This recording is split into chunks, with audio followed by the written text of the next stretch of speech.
Media बंधुओं, जैसा कि ये विदित है कि देश में सर्व समाज के हित एवं कल्याण हेतु सर्वजन हिताय व सर्वजन सुखाय एवं देश के निर्माण के पवित्र उद्देश्यों के लिए परम पूज्य बाबा साहब डॉक्टर भीमराव अम्बेडकर ने अपने आजीवन अथक संघर्षों के अनुभवों के आधार पर भारत को जो हर मामले में मानवतावादी बेहतरीन संविधान दिया है, तो उसका केंद्र में रही सत्ता के दौरान पहले कांग्रेस पार्टी ने और अब उसके बाद पिछले कुछ वर्षों से सत्ता में बीजेपी के नेतृत्व में चल रही एनडीए की सरकार के लोगों ने भी देश के करोड़ों देशवासियों के लिए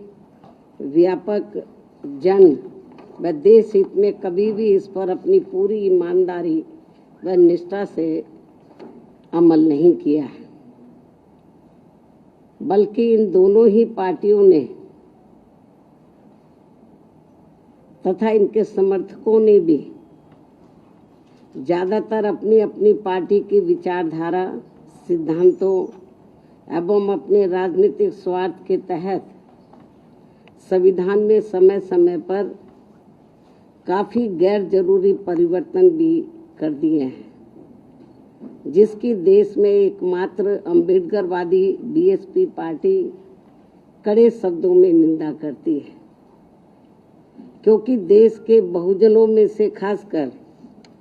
करोड़ों गरीबों, मजदूरों, किसानों, महिलाओं, छोटे व्यापारियों एवं अन्य मेहनतकश लोगों को यही लगता है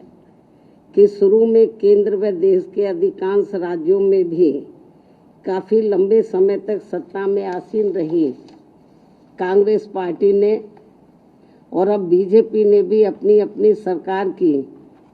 गलत नीतियों एवं जन विरोधी चाल चरित्र व चेहरे को छिपाने तथा लोगों का ध्यान उन पर से हटाने के लिए ही अब ये ऐसी चालें ही चलती रहती हैं, जिनका क्रम न केवल आज भी जारी है,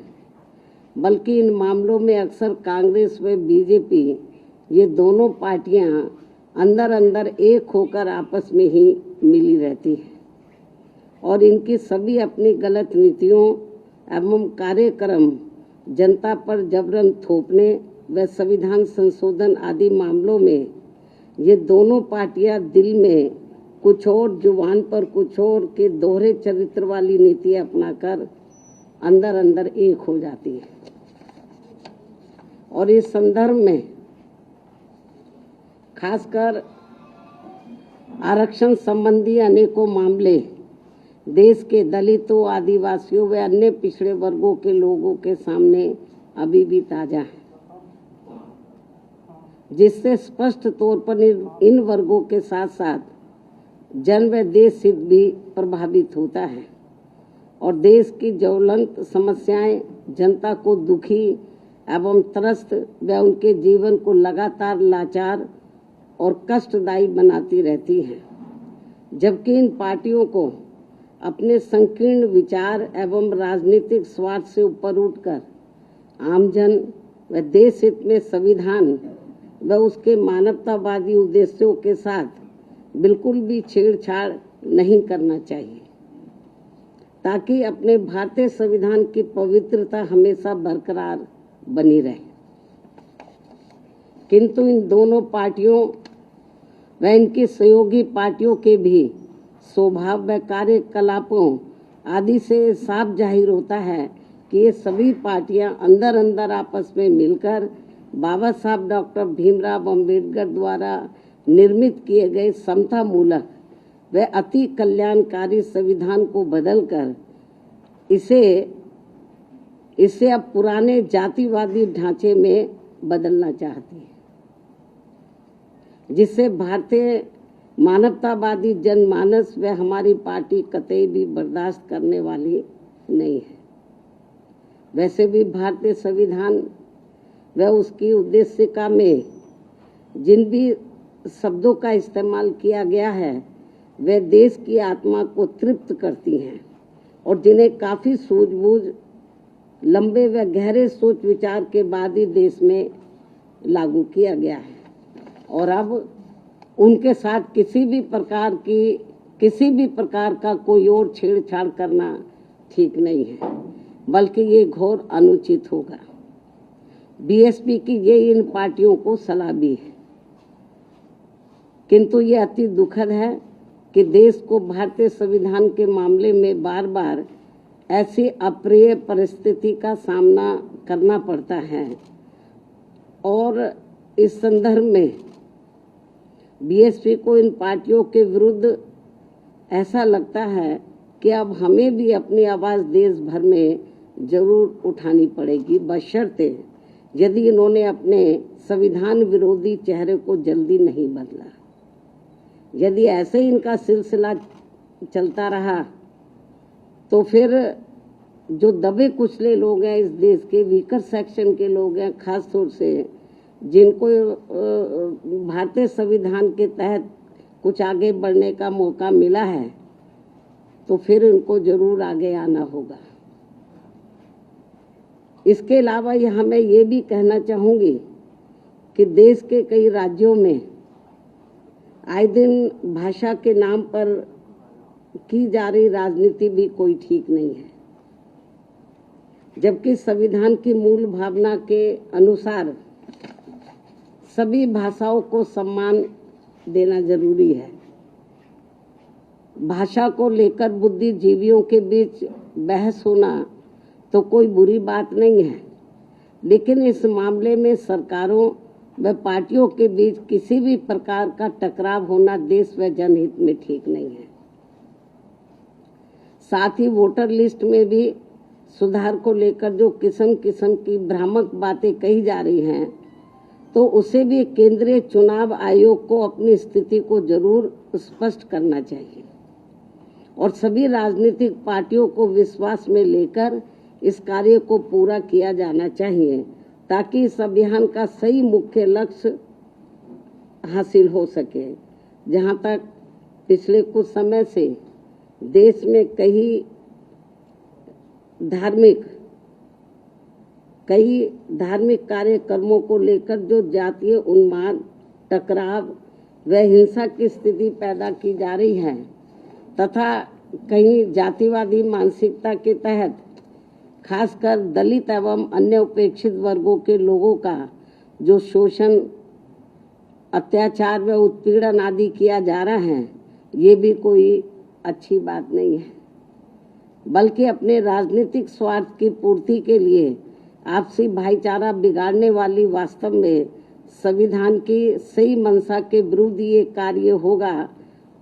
तो इसे लोग बर्दाश्त नहीं करेंगे, जिससे सभी को बचना चाहिए। साथ ही बंगाल सहित पूरे देश में अब कहीं पर भी हमारी महिलाएं पूरे तौर से सुरक्षित नहीं हैं,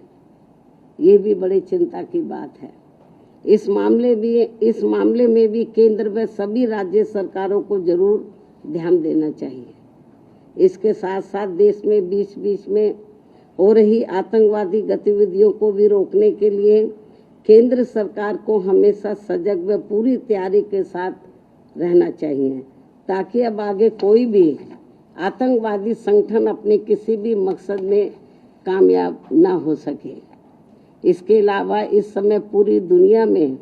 जो कुछ चल रहा है, तो उस पर भी केंद्र सरकार को अपनी पैनी नज़र रखनी चाहिए और इस मामले में कोई भी फैसला लेने से पहले यदि केंद्र की सरकार विपक्ष को भी गुट फेद में ले लेती है तो ये बेहतर होगा। इन्हीं जरूरी खास मुद्दों के साथ ही अब मैं अपनी पार्टी की गतिविधियों के बारे में भी ये कहना चाहूँगी कि इस वर्ष सन 2025 के शुरू होते ही हमारी पार्टी ने पूरे देश में पार्टी संगठन की समीक्षा करने के साथ साथ इस दौरान सभी स्तर की कमेटियों के गठन करने की तरफ भी विशेष ध्यान दिया है। और इस संबंध में मैंने इस वर्ष 29 जनवरी को दिल्ली पार्टी केंद्र कार्यालय में और 2 मार्च को लखनऊ पार्टी प्रदेश कार्यालय में तथा पिछले महीने दिनांक 18 मई को पुणे दिल्ली में पार्टी की ऑल इंडिया की बैठक बुलाई थी, जिसमें उन्हें जरूरी दिशा निर्देश भी दिए गए,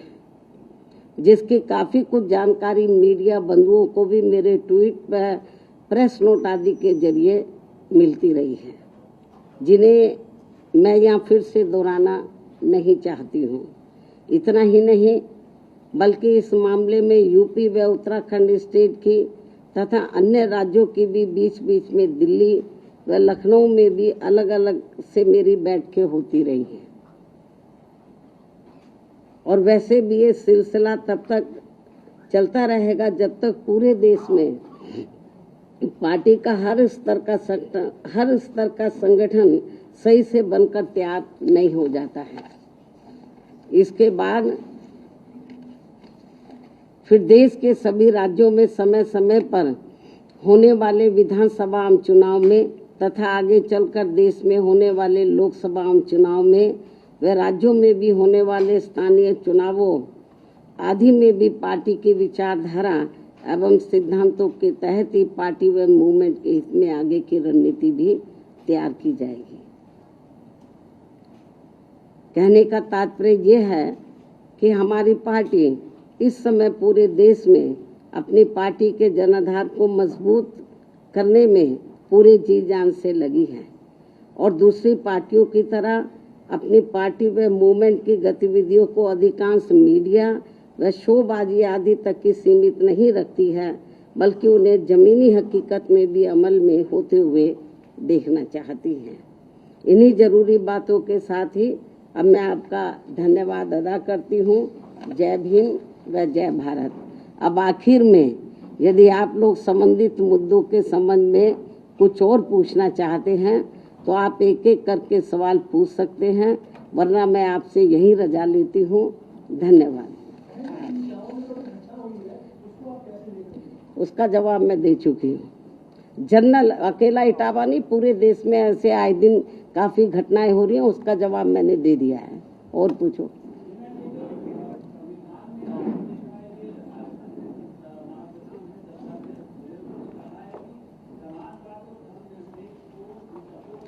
इस संबंध में मैंने ये कहा है कि भारतीय संविधान की जो मूल भावना उद्देश्य है, जो भी कुछ प्रस्तावना में जो भी कुछ अंकित किया गया है, दर्शाया गया है, उसको ध्यान में, उसके साथ कोई छेड़छाड़ नहीं होना चाहिए। अब आरएसएस के लोग क्या कहते हैं, बीजेपी वाले लोग क्या कहते हैं, कांग्रेस के लोग क्या कहते हैं, मुझे उसके बारे में कुछ नहीं कहना। लेकिन भारतीय संविधान के साथ यदि किसी भी प्रकार का किसी छेड़छाड़ किया जाएगा